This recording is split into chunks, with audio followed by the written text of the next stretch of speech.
Hello dear students, आज हम लोग पढ़ते हैं क्लास 10th का जो साइंस है और उसमें जो केमिस्ट्री वाला पोर्शन है उसका पहला चैप्टर। और चैप्टर में हम लोग डील करेंगे सबसे पहले रिएक्शन के बारे में कि रिएक्शन को कैसे रिप्रेजेंट किया जाता है और रिएक्शन को हम लोग उसको इक्वेशन के फॉर्म में, सिंबल के फॉर्म में किस तरीके से लिखने की कोशिश करेंगे और कैसे लिखते हैं उसको हम लोग एक एक करके देखेंगे। देखिए, सबसे पहले कोई भी केमिकल रिएक्शन होती है उसको हम लोग उसको रिएक्शन कब बोलेंगे और उसमें क्या चीज़ ऐसी चेंजिंग होती है कि हम लोग कहेंगे कि हाँ ये केमिकल रिएक्शन हो रही है या केमिकल रिएक्शन हो गई है। देखिए, सबसे पहले हम लोग एक बात करते हैं कि सबस्टेंस क्या होता है। यहाँ पे एक वर्ड बार बार इस्तेमाल किया जाएगा, सबस्टेंस। देखिए, सबस्टेंस आप लोगों ने क्लास 9th में पढ़ा होगा कि मैटर क्या होता है। मैटर बेसिकली हम लोग उस चीज़ को बोलते हैं या उस सभी चीज़ों को हम लोग मैटर बोलते हैं जिनके पास अपना मास हो और वो स्पेस को ऑक्युपाई करता हो। ठीक है ना, ये दो चीज़ें हमारे पास होंगी तो हम लोग कहेंगे मैटर। अगर मैटर प्योर फॉर्म में है, उसका कंपोजिशन है, एक फिक्स कंपोजिशन है, तो ऐसे सभी मैटर को हम लोग क्या बोलते हैं, सबस्टेंस बोलते हैं। यानी एक एग्जांपल छोटा सा लें, जैसे एलिमेंट के तौर पे हम लोग हाइड्रोजन को लें। हाइड्रोजन अपने पीरियोडिक टेबल का पहला एटम होता है। अब पहला एटम हमारे पास है हाइड्रोजन। अब हाइड्रोजन ये भी एक सबस्टेंस है। हम लोग एक मॉलिक्यूल लें H2O, ये भी एक सबस्टेंस है। तो सबस्टेंस में बेसिकली प्योर फॉर्म में कोई भी मैटर होगा उसका कंपोजिशन फिक्स होना चाहिए, उसकी प्रॉपर्टी होनी चाहिए, उस सभी चीज़ों को हम लोग क्या बोलते हैं, सबस्टेंस बोलते हैं। तो यहाँ पे बात समझ आई कि सबस्टेंस क्या होते हैं कि pure form of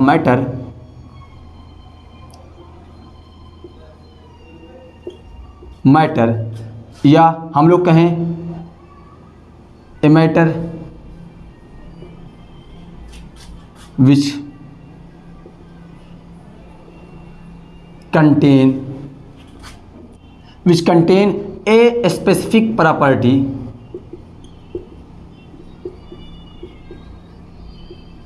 and its composition is fix. उन सभी चीज़ों को हम लोग मैटर बोलेंगे। एग्जाम्पल के तौर पे हम लोग हाइड्रोजन ले लें, H2O ले लें, एल्युमिनियम ले लें, बहुत सारे ऐसे हैं, इन सभी को हम लोग सबस्टेंस बोलेंगे। अब बात आती है केमिकल रिएक्शन या केमिकल इक्वेशन की बात में। देखो, केमिकल रिएक्शन को हम लोग पहले हेडिंग बनाएं अपनी केमिकल रिएक्शन। केमिकल रिएक्शन क्या होता है? देखिए, केमिकल रिएक्शन में कोई दो सबस्टेंस आपस में रिएक्ट करते हैं। रिएक्ट करने का मतलब है कि वो आपस में जुड़ते हैं या ब्रेक होते हैं, यानी कि उनका एडिशन होता है या वो उनका डिसोसिएशन होता है और हमको एक नया कंपाउंड मिलता है, एक नया ऐसा कंपोजिशन मिलता है एलिमेंट का जो जिसकी प्रॉपर्टी पहले से अलग होती है। एग्जाम्पल के तौर पे हम लोग एक छोटा सा एग्जाम्पल लें कि मैग्नीशियम, इसकी अपनी अलग प्रॉपर्टी है, ऑक्सीजन इसकी अपनी अलग प्रॉपर्टी है। ये दोनों मिलके मैग्नीशियम ऑक्साइड बनाते हैं, इसकी प्रॉपर्टी अलग होती है। तो बेसिकली अगर हम लोग इस रिएक्शन को आप लोगों ने शायद पढ़ा होगा तो हम लोग यहाँ पे देखते हैं कि हमारे पास एरो है, एरो के लेफ्ट हैंड में कुछ है केमिकल लिखा हुआ है और एरो के राइट हैंड पे देखिए, जो एरो के लेफ्ट हैंड साइड पे लिखा होता है उसको रिएक्टेंट बोलते हैं। रिएक्टेंट अगर हम लोग समझें, क्या बोलते हैं इसको, रिएक्टेंट।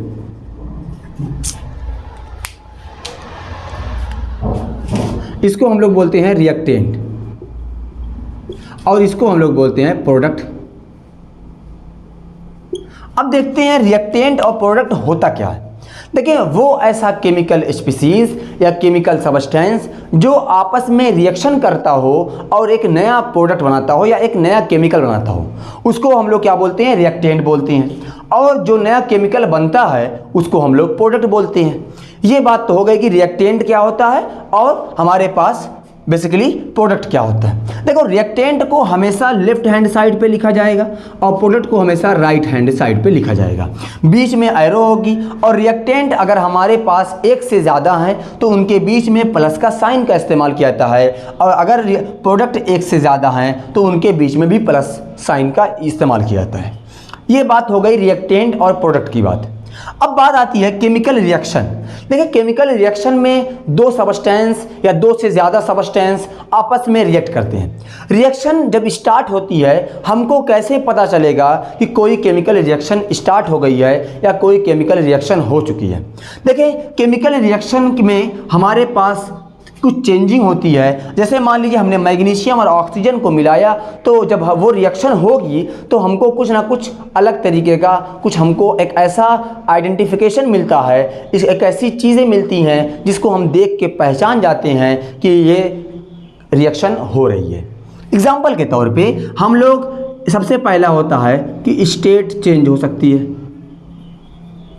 स्टेट चेंज होती है। दूसरा हमारे पास होता है कि इवॉल्व गैस, गैस निकल सकती है। तीसरा हो सकता है कि हमारे पास टेम्परेचर इंक्रीज़ कर सकता है, टेम्परेचर चेंज, इंक्रीज़ या डिक्रीज़ दोनों होता है, तो टेम्परेचर चेंज हो सकता है। और एक हमारे पास है, यानी कि हम लोगों ने देखा कि स्टेट चेंज हो गई, गैस इवॉल्व हो सकती है, टेम्परेचर चेंज हो सकता है, ठीक है ना, और कलर चेंज होता है। जैसे एग्जाम्पल के तौर पे मान लीजिए कि हमारे पास कोई एक, अब ये ज़रूरी नहीं है कि पांचों चार चीज़ एक साथ हमको देखने को मिले। हो सकता है कि हमको सिर्फ ये देखने को मिले, हो सकता है कि ये दो देखने को मिले, ये हो सकता है कि हमको टेम्परेचर चेंज मिले, या हो सकता है कि कलर चेंज मिले, या ऐसा भी हो सकता है कि हमको इसमें से दो मिले, इसमें से तीन मिले, या चारों मिले। आप अगर इनमें से कोई एक चेंजिंग देखती हैं तो आप समझ जाइएगा कि यहाँ पे केमिकल रिएक्शन हो रही है। अब एग्जाम्पल के तौर पे मान लीजिए कि हमारे पास एक रिएक्शन हो रही है और जो हमने रिएक्टेंट लिया है वो रेड कलर का है। कैसा है? उसका कलर रेड है। और आपस में रिएक्शन करने के बाद मान लीजिए कि एक रेड है और एक हमारे पास ब्लू है, और ये आपस में रिएक्शन करने के बाद जो हमको एक कंपाउंड मिलता है, एक सबस्टेंस मिलता है, वो blue colour, sorry pink colour का है। तो यानी कलर चेंज हो गया। अब कलर चेंज हो गया, इसका मतलब ये है कि केमिकल रिएक्शन स्टार्ट हो गई है या केमिकल रिएक्शन हो चुकी है। क्लियर है ना? अगर ये दोनों कलर ख़त्म हो गए, यानी जो दो कलर के कंपाउंड थे अगर ये ख़त्म हो गए, पिंक सिर्फ बचा है, तो यानी केमिकल रिएक्शन कंप्लीट हो गई। अगर ये भी कुछ बचा है और ये कलर बन रहा है, यानी केमिकल रिएक्शन हो रही है। हो सकता है कि हम लोग जब ये कोई केमिकल रिएक्शन लें तो वो सॉलिड फॉर्म में हो। किस फॉर्म में हो? सॉलिड फॉर्म में हो। और वापस में वो ब्रेक होके वो लिक्विड फॉर्म में या गैस फॉर्म में आ सकती है। तो हम लोग कहेंगे या लिक्विड या गैस हो और सॉलिड फॉर्म में आ जाए, तब भी कहेंगे कि केमिकल रिएक्शन हो रही है। इतनी बात क्लियर है? अब हम लोग बात करते हैं कि ये तो हमारे पास केमिकल रिएक्शन के सबूत हैं जिसके बिहाफ पे हम लोग कहते हैं कि कोई केमिकल रिएक्शन हो रही है या केमिकल रिएक्शन स्टार्ट हो गई है। क्लियर है? अब जो रिएक्शन होती है उसको कैसे लिखा जाता है? एग्जाम्पल के तौर पे हमारे पास एक रिएक्शन लिखी है और इसको कैसे रीड करेंगे? मैग्नीशियम ऑक्सीजन और मैग्नीशियम ऑक्साइड, है ना? तो हम लोग ऐसे कहेंगे व्हेन मैग्नीशियम या मैग्नीशियम रिएक्ट, क्योंकि ये आपस में रिएक्टेंट हैं तो ये आपस में रिएक्ट करेंगे। Magnesium react with oxygen, oxygen के साथ मैग्नीशियम रिएक्ट करता है या रिएक्शन करता है और हमको मैग्नीशियम ऑक्साइड देता है। क्लियर है? तो क्या पढ़ेंगे? Magnesium react with oxygen then it give या the product is obtain as magnesium oxide. Clear है? अब इसको हम लोग, अगर हम लोग क्लास 9th में हैं या क्लास 10th में, या हम लोग स्टार्टिंग में आते हैं तो हमको ऐसे लिखाना सिखाया जाता है कि magnesium plus oxygen goes to magnesium oxide.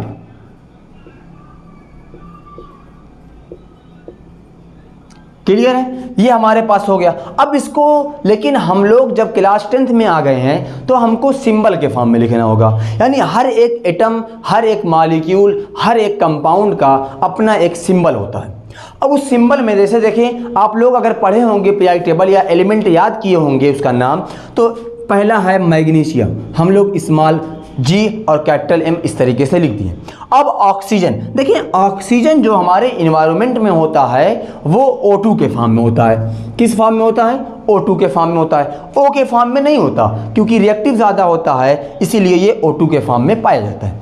अब आपस में रिएक्ट करके ये बना लिया मैग्नीशियम और O ऑक्साइड। अब ये प्रोडक्ट, ये हमारे पास ये मैग्नीशियम ऑक्साइड बना कैसे, इसको आपको क्लास 9th में सिखाया गया था। लेकिन हम लोग यहाँ पे थोड़ा सा देखें, जैसे मान लीजिए कि हमारे पास मैग्नीशियम है, क्या है, मैग्नीशियम। अगर हम लोग देखें तो मैग्नीशियम का जो नंबर होता है वो 12 होता है, और इसके पास अगर 12 नंबर है तो इसके पास जो इलेक्ट्रॉन होंगे वो 12 ही होंगे। अब यहाँ पे इसको हम लोग देखें तो ऐसे करें 2 8 2, यानी 2 8 10 और 2 12, यानी इसके बाहर सबसे 2 इलेक्ट्रॉन है। देखिए कोई भी एटम अगर कंपाउंड बना रहा है या रिएक्शन कर रहा है तो बेसिकली उसका कहीं ना कहीं सिर्फ एक मतलब होता है। कोई एटम रिएक्शन क्यों करता है तो इसका मतलब होता है कि वो मॉलिक्यूल अपनी स्टेबिलिटी चाहता है। क्या चाहता है? स्टेबिलिटी। जैसे एग्जांपल के तौर पे हम लोग, क्या कोई भी आपके घर में काम क्यों करता है, कहीं ऑफिस में या कहीं पर भी वो काम क्यों करता है? क्योंकि उसको पैसा चाहिए और पैसे से उसकी ज़रूरत पूरी होगी। क्लियर है? आपकी फैमिली की ज़रूरत पूरी होगी। ऐसे ही आप पढ़ते क्यों हैं? क्योंकि आपको नॉलेज चाहिए, आपको आगे बढ़ना है, आगे पढ़ना है। इसीलिए कोई भी कंपाउंड जो आपस में रिएक्ट करता है वो सिर्फ और सिर्फ एक वजह होती है, स्टेबिलिटी के लिए। किसके लिए? स्टेबिलिटी के लिए। अब यहाँ पे हमारे पास मैग्नीशियम 2 8 2, और कोई भी कंपाउंड अगर उसके बाहर सबसे, जिसको हम लोग बाहरी ऑर्बिटल को बोलते हैं वैलेंस शेल, क्या बोलते हैं? Valence shell. क्लियर है ना? तो वैलेंस शेल क्या होता है, उसमें मैक्सिमम 8 इलेक्ट्रॉन चाहिए। कितने इलेक्ट्रॉन? मैक्सिमम 8 इलेक्ट्रॉन चाहेगा कि उसके पास 8 इलेक्ट्रॉन हो जाए तो वो स्टेबल है। अब देखो यहाँ पे इसके पास 2 इलेक्ट्रॉन है तो ये तो 6 या तो किसी से मांगे या 2 किसी को दे दे। अगर ये 2 इलेक्ट्रॉन किसी को दे देगा तो अब इसके बाहर में 8 इलेक्ट्रॉन बचे। क्लियर है? अगर या किसी से 6 ले लेगा, अब देखो 6 इलेक्ट्रॉन लेना ज़्यादा मुश्किल लगता है, 2 इलेक्ट्रॉन किसी को दे दे। भाई आपके पास अगर मान लीजिए कि 10 रुपये हैं, आपको 100 रुपये करना है तो आप 90 रुपये किसी से मांगना होगा। लेकिन अगर आपके पास 110 रुपये मान लीजिए हैं तो आपको 200 करना है, यानी लास्ट में आपके पास 100 आना चाहिए, तो आप 90 रुपये किसी से मांगेंगे, या आप 10 रुपये किसी को दे दें, 10 रुपये किसी को दे देंगे, तो आप क्या होंगे? आप प्रॉफिट में होंगे। यानी आपको जब ज़रूरत होगी तब वो आप 10 रुपये मांग सकते हैं। तो जब कोई चीज़ प्रॉफिट में होती है तो हम लोग उसके लिए प्लस का साइन इस्तेमाल करते हैं। अब यहाँ पे देखें, ये अपना 2 इलेक्ट्रॉन दे देगा किसी को तो इसके ऊपर आ जाएगा +2 चार्ज, क्योंकि कोई एटम अपने अंदर से जितने इलेक्ट्रॉन को निकालता है उतना ही प्लस चार्ज उसके ऊपर आता है। एग्जाम्पल के तौर पे मान लीजिए कि हमारे पास ये मैग्नीशियम है। क्या है? मैग्नीशियम। अब मैग्नीशियम का नंबर होता है 12। क्लियर है? अब 12 नंबर है तो इसके मतलब है कि उसके पास इसके ऊपर कोई चार्ज है? नहीं चार्ज है, तो इसके पास 12 इलेक्ट्रॉन होंगे और 12 प्रोटॉन भी होंगे। क्लियर है? किसी एटम के ऊपर अगर कोई चार्ज नहीं है तो इसका मतलब है कि उसमें जितने इलेक्ट्रॉन होंगे उतने ही प्रोटॉन होंगे। इलेक्ट्रॉन के ऊपर नेगेटिव चार्ज होता है जबकि प्रोटॉन के ऊपर पॉजिटिव चार्ज होता है। अब यहाँ पे देखें, इसके पास 1 इलेक्ट्रॉन है, सॉरी 12 इलेक्ट्रॉन है और 12 प्रोटॉन। अगर 2 इलेक्ट्रॉन दे देगा तो इसके पास 10 इलेक्ट्रॉन और 12 प्रोटॉन। प्रोटॉन कभी एटम से निकलता नहीं है क्योंकि प्रोटॉन बीच सेंटर में होता है।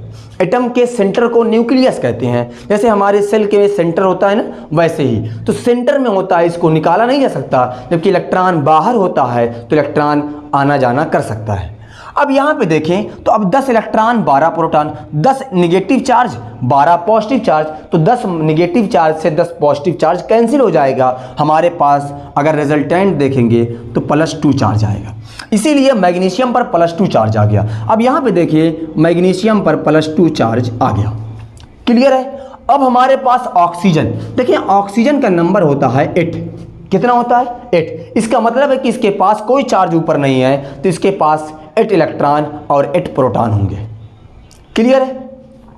अब यहाँ पे देखिए हमारे पास, तो इसका मतलब ये है कि इसके पास 2 और 6, पहले 2 फिर उसके बाद 8। अगर 8 से कम है तो जितना बचेगा उतना लिख सकते हैं, ये आगे आपको सिखाएंगे। पहले आप देखिए, अब 6 है, अब इसको चाहिए कितने इलेक्ट्रॉन? 8 चाहिए। मैंने कहा था ना कि हर एटम चाहता है कि उसके बाहर 8 इलेक्ट्रॉन हो। अब यहाँ पर 6 इलेक्ट्रॉन है, अब ये 6 के 6 या तो निकाल दे, 2 बचेगा, या तो ये 2 इलेक्ट्रॉन कहीं से ले ले। क्लियर है? तो 2 इलेक्ट्रॉन लेना आसान है, तो ये क्या करेगा? 2 इलेक्ट्रॉन को ले लेगा, तो इसके पास हो जाएंगे 8। क्लियर है? अब यहाँ पे देखो, अगर इसके पास 2 इलेक्ट्रॉन कहीं से आएंगे, पहले इसके पास देखो 8 इलेक्ट्रॉन और 8 प्रोटॉन थे। अब 2 इलेक्ट्रॉन आ गए एक्स्ट्रा, तो इसके पास 10 इलेक्ट्रॉन और 8 प्रोटॉन होंगे।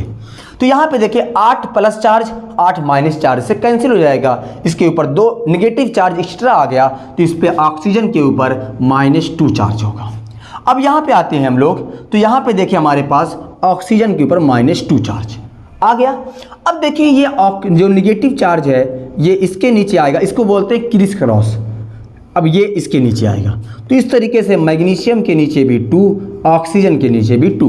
अब 2 से 2 का अगर हम लोग कॉमन ले लें तो मैग्नीशियम और ऑक्सीजन, अब ये बन गया मैग्नीशियम ऑक्साइड। जब ऑक्सीजन के ऊपर -2 होता है तो इसका नाम होता है ऑक्साइड। क्या होता है? ऑक्साइड। अब यहाँ पे अगर हम लोग रिएक्शन में देखें तो मैग्नीशियम 1 है, यहाँ भी 1 है, ऑक्सीजन यहाँ पे 2 है और यहाँ पर 1 है। अगर हम लोग देखें तो यहाँ पे 2 से मल्टीप्लाई कर दें तो 2 2 1 2, ऑक्सीजन 2 हो गया। ये अभी आपको सीखना पड़ेगा आगे केमिकल बैलेंस करने में रिएक्शन को। अब मैग्नीशियम 2 हो गया तो यहाँ पे 2 रिएक्शन हमारी बैलेंस हो गई। तो बेसिकली हम लोगों ने सीखा क्या कि जो रिएक्टेंट होती हैं उसमें क्या मतलब होता है कि वो केमिकल स्पीसीज जो आपस में रिएक्ट करती हैं उसको हम लोग क्या बोलते हैं? Reactant.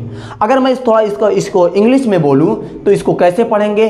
The chemical species which react together then it form a new compound. This chemical which react together is called chemical reaction. Clear है? अब हमारे पास केमिकल रिएक्शन में अलग अलग तरीके से इसमें चेंजिंग आती रहती है। अब यहाँ पे उसके बाद हम लोग अलग अलग टाइप की रिएक्शन को पढ़ना है और रिएक्शन को बैलेंस करना सीखना है। ये हमारे पास पहले चैप्टर में इतना पढ़ना है। तो इस चैप्टर में हमको आप एक चीज़ और देखें कि अगर किसी भी सबस्टेंस में जब ऐसे मान लीजिए फॉर एग्जांपल ये रिएक्शन लिखी हो magnesium plus chlorine goes to MgCl2। अब अगर इसके आगे ऐसे लिखा है ऐसे ब्रैकेट में, इसका मतलब है सॉलिड है, यानी मैग्नीशियम इस रिएक्शन में सॉलिड के फॉर्म में। क्लोरीन के आगे अगर रिएक्टेंट लिक्विड लिखा हो इसका मतलब क्लोरीन यहाँ पे लिक्विड के फॉर्म में। अगर यहाँ पे हमारे पास लिक्विड लिखा हो यानी प्रोडक्ट भी हमारा लिक्विड फॉर्म में है। तो आपको किसी भी सबस्टेंस के आगे हो सकता है ऐसे लिखा हो, ऐसे लिखा होगा तो सॉलिड है। अगर L लिखा है तो क्या होगा? क्या होगा? लिक्विड होगा। अगर G लिखा है ऐसे इसका मतलब है गैस है। अगर ऐसे AQ लिखा है इसका मतलब है एक्वस है। एक्वस का मतलब होता है कि पानी के साथ है, वाटर के साथ है। तो ये हम लोगों ने आज के लेक्चर में इतना ही सीखना है क्योंकि हम लोग स्टेप बाय स्टेप आराम से अपने सिलेबस को कवर करेंगे। हम लोगों ने अब इसके बाद हम लोग आगे बढ़ेंगे और जो टॉपिक होगी वो टाइप ऑफ केमिकल रिएक्शन होगी, क्योंकि जो रिएक्शन हम लोग सीखते जाएंगे धीरे धीरे टाइप ऑफ केमिकल रिएक्शन को, और उसके बाद हम लोग रिएक्शन को बैलेंस करना सीखेंगे। तो आई होप आपको इतनी चीज़ें समझ में आ गई। अगर कोई भी चीज़ आपको कहीं भी किसी भी पॉइंट पर आपको कोई भी दिक्कत या प्रॉब्लम होगी तो आप लोग कमेंट सेक्शन में ज़रूर बताइएगा।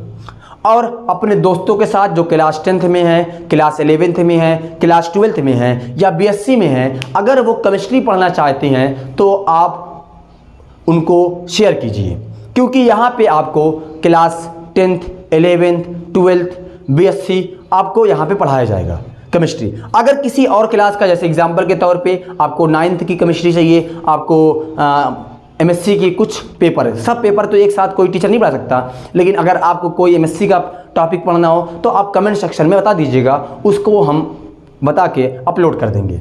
तो आई होप आपको समझ में आ गया होगा। Thank you for watching.